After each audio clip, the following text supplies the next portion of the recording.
Anyway, we can forward a little bit. But we can now start.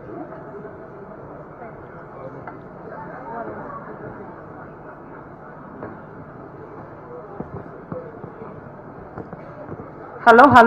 Our guest of honor, I was talking about disability, that we have classified this disability into 6 domains as regards the international classification.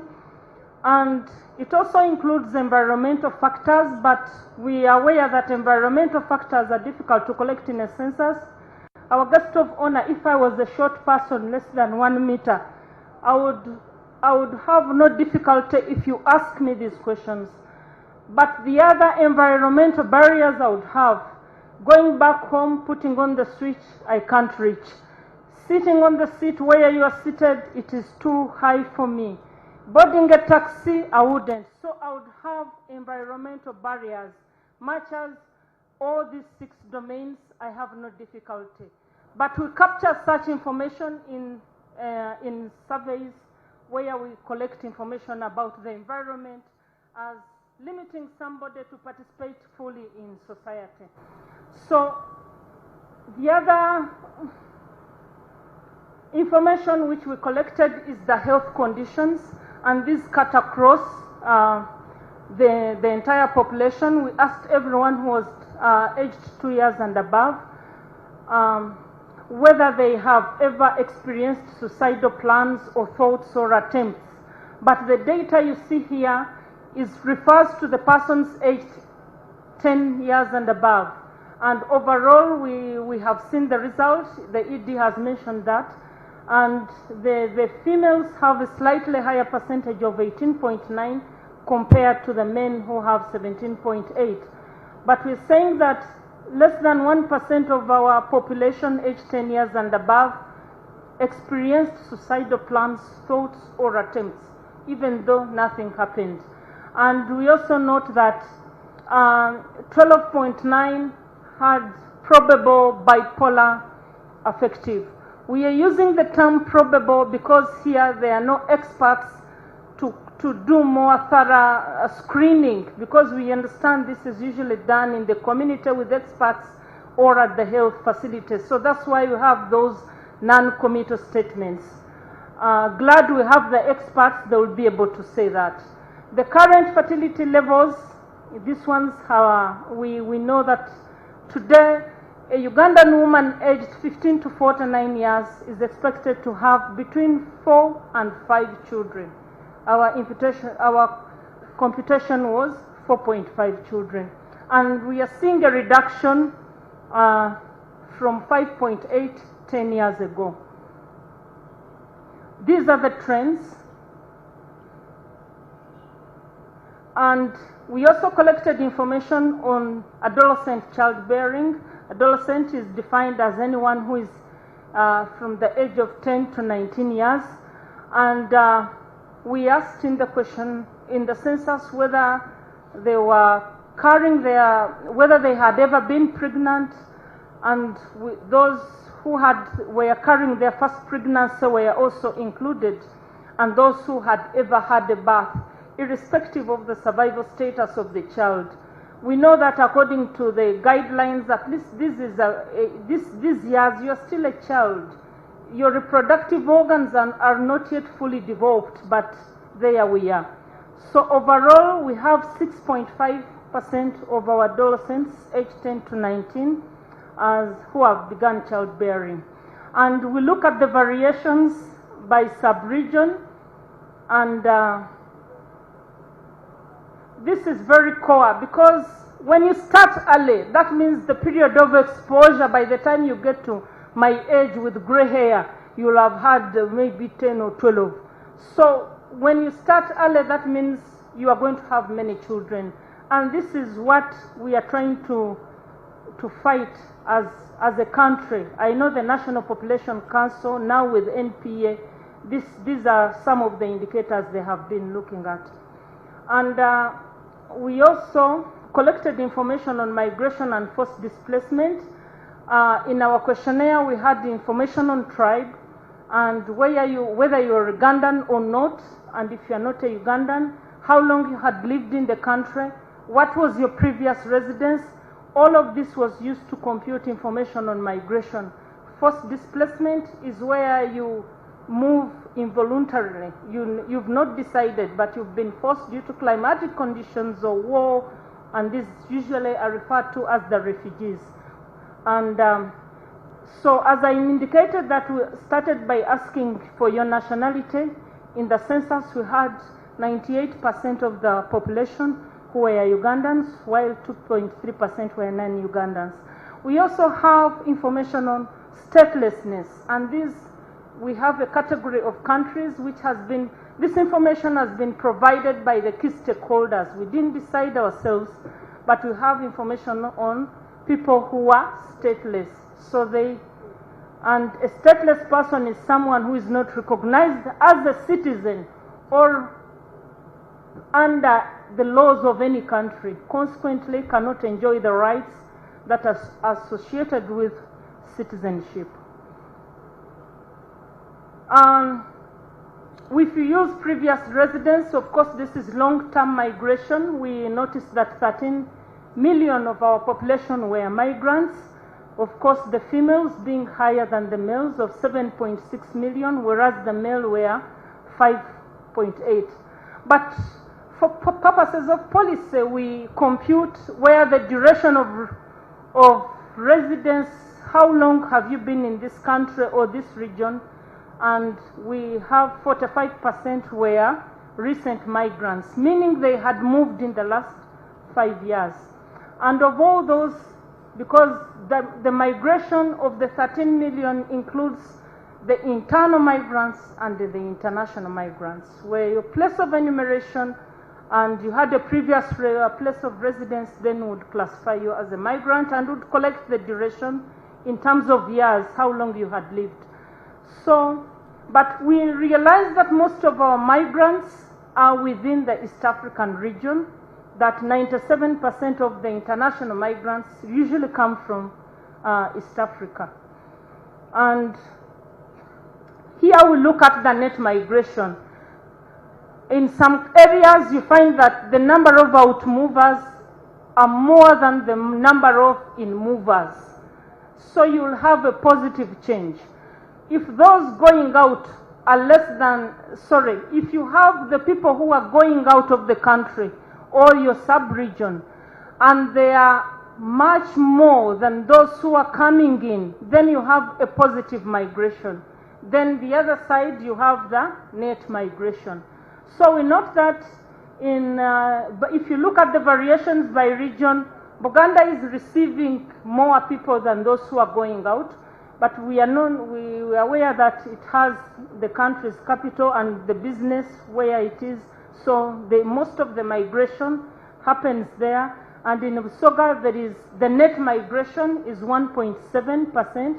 In Bukedi, and you note that Kigezi had the highest net out migration, meaning that there are so many people going out to the other regions, but those who are coming to settle in Kigezi are much fewer to account for those who have gone out.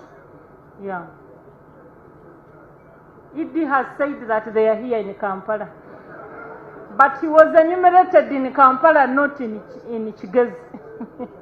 Yes. So we also have information on refugees. And colleagues, this is the information. We worked with the Office of the Prime Minister.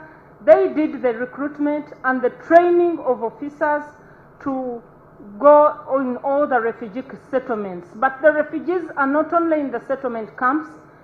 At individual level, we were able to classify you whether you are a refugee or not, and these are the results. As of 10th May 2024, the situation could have changed as we speak now. So we look at the sex composition. The females are higher, 52%. And where do we find most of the refugees? Because there are some refugee hosting districts, and there are some who have already integrated in the community, and these are just the numbers where they are distributed. So, before I wind up, Madam, our guest of honor, this is my last chapter. We are going to talk about childhood mortality, and we have noted that today a Ugandan child, among every 1,000 live-born babies, 34 will not live to celebrate their first birthday. And this is overall. And if you look at the variations, we find that among the sub-regions, Karamoja is doing well. The lower the indicator, the lower the mortality. So that means we have seen similar patterns for the recently concluded demographic and health survey. Important to note that in Bunyoro, it was 42 children died before they celebrate their first birthday. That is among the 1,000 children who were born alive.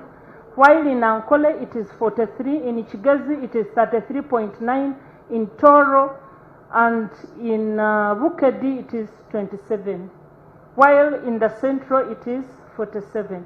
We also have information on under 5 mortality, and these are children who die. That is for every 1,000 live births, how many children survive to the age of less than 5. So those among those children, 46 die before they celebrate their 5th birthday. And it is the same pattern for the infant mortality as we have seen. So these are the trends in infant mortality. For the 1991 census, it was 122. Today it is 34.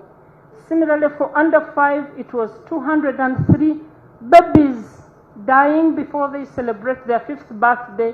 Today it is 46. Yeah.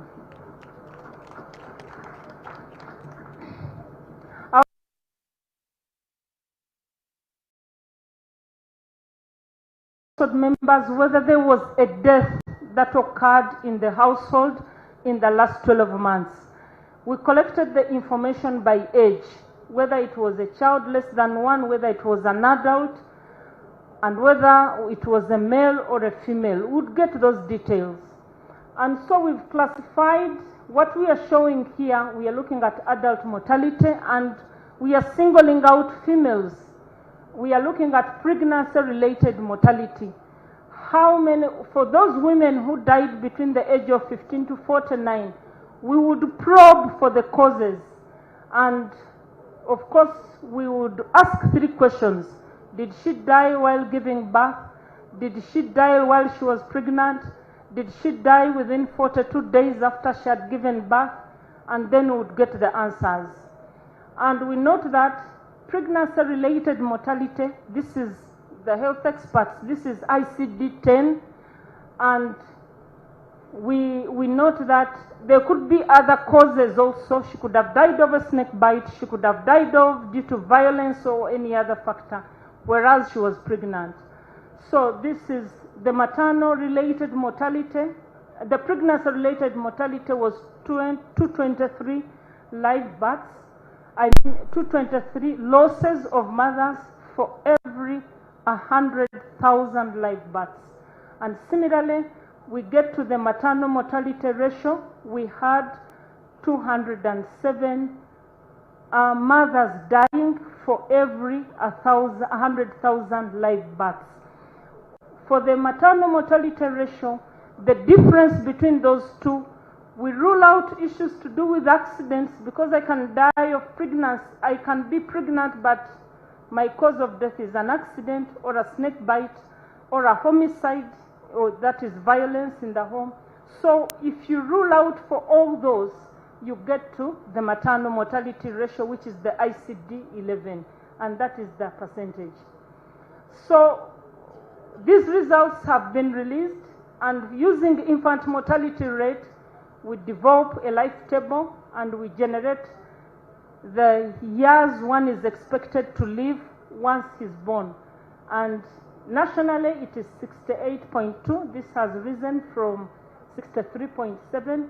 And we note that there's some gender issues, that women live longer, 70.1 years, whereas the men live for 66